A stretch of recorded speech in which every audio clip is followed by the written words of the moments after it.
I'm often asked as a decision scientist, not just how do you make a specific type of decision, but sometimes I'm asked what to decide. One of the most common ones that come up is, Alan, did you invest in Bitcoins? And if so, why?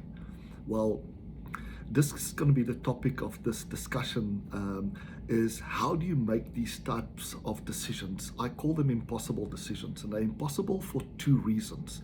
Is that both options that you have, in this case, whether to invest in Bitcoin or not, or any of the ancillary opportunities like Bitcoin mining, etc., both of these options have got a unique upside, each of these options, but they also have unique downsides.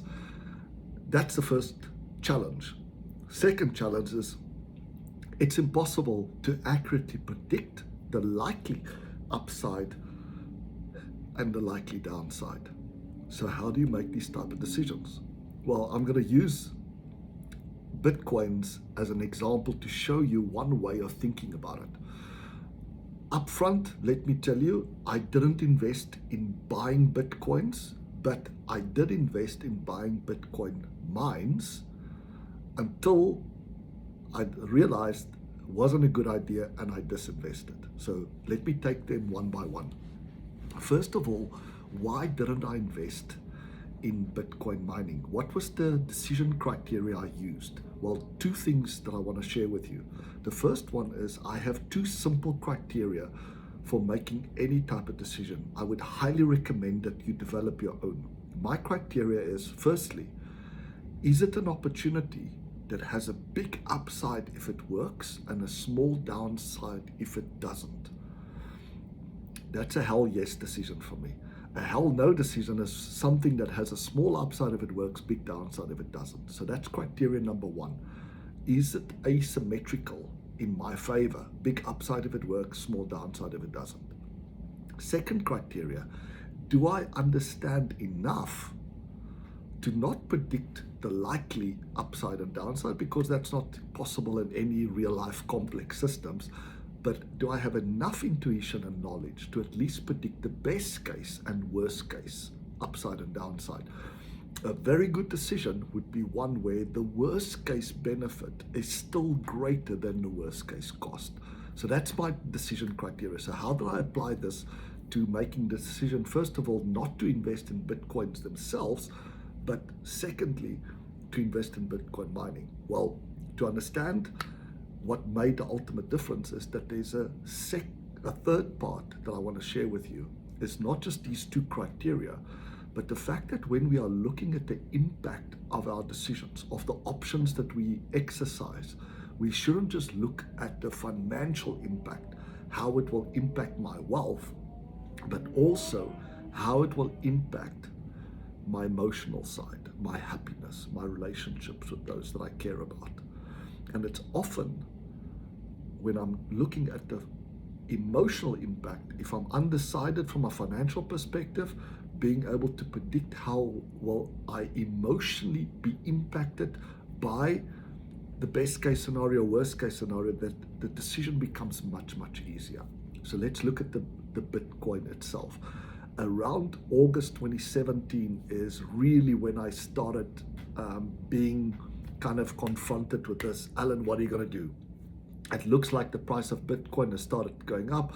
When I first heard about it, it was at around $100. It went up to about $1,000. By August 27, it was trading at about $3,300. So let's look at a financial impact. So I want you to imagine two versions of me. The first version is the real version that didn't invest in Bitcoins at that time and still haven't invested. The second version of me is the one that did invest. So let's see how these two versions of me would have been impacted, not just financially, but also emotionally. So financially, if I bought those Bitcoins at $3,300, the way I would look at it would be to say, how much money am I going to be willing to put onto this? I treat it basically as a bet, which means I understand that I could lose everything. So I don't invest money you can't afford to lose. And at that stage, it would have been around $25,000 US. That would have bought me 6 Bitcoins at the time. So let's see what would have happened to these two characters. Well, by December 2017, the price of Bitcoin had gone from $3,300 to $19,000, 6x return in just 4 months. The real version of me were kind of feeling really silly, starting to questioning my own decision making.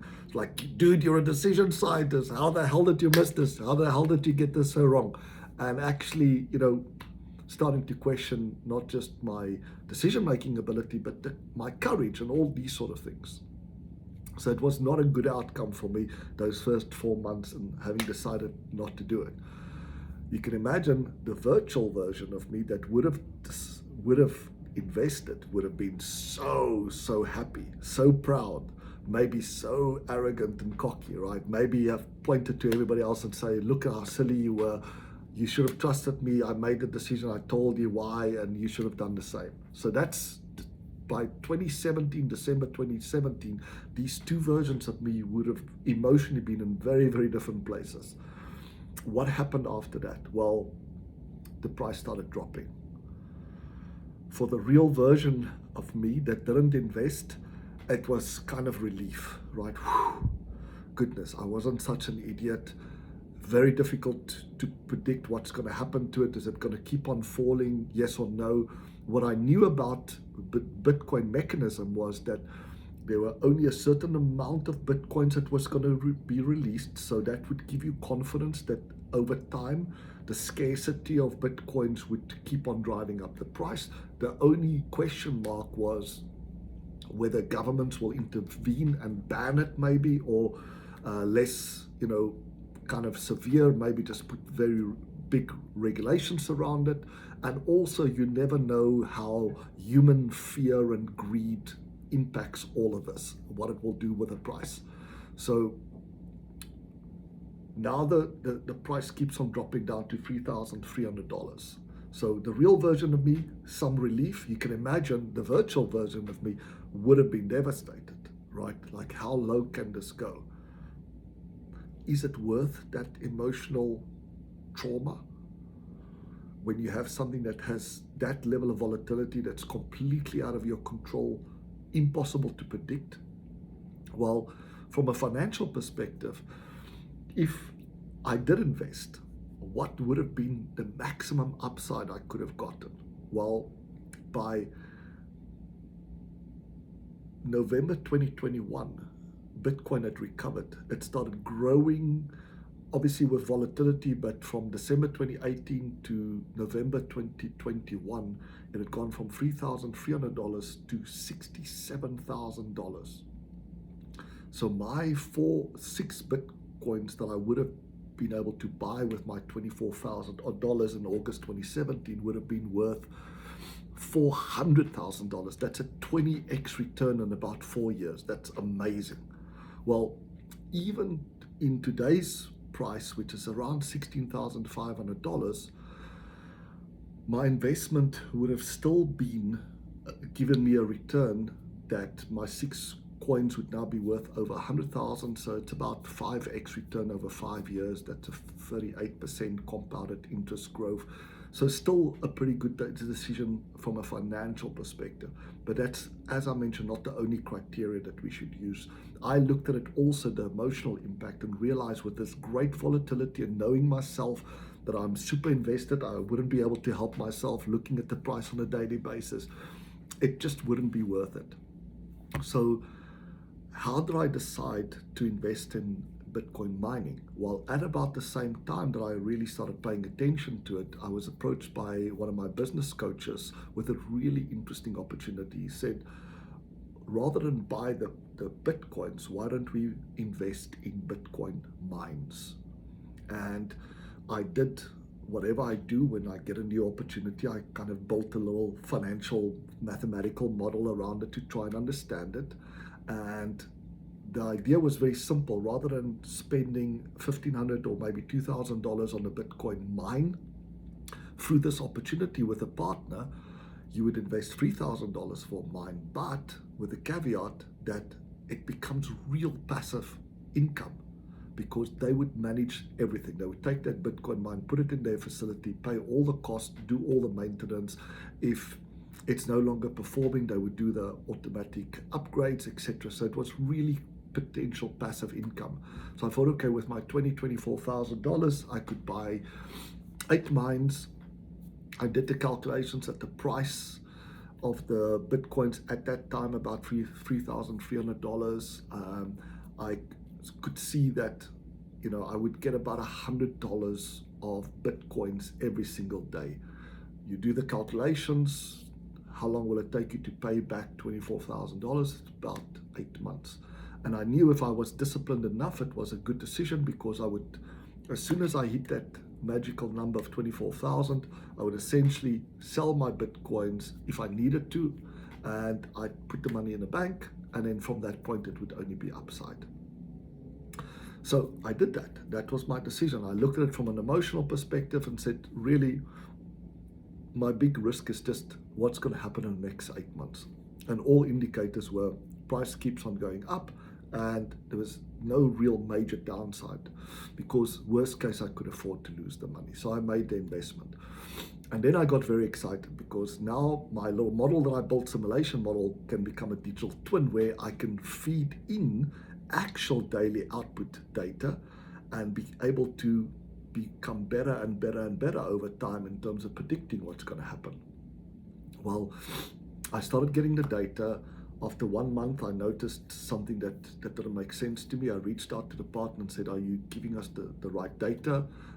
I went to my other investment partners and said, you've invested in this longer. Can you share your data with me so I can have a look at whether the concern that I'm picking up here is true or not?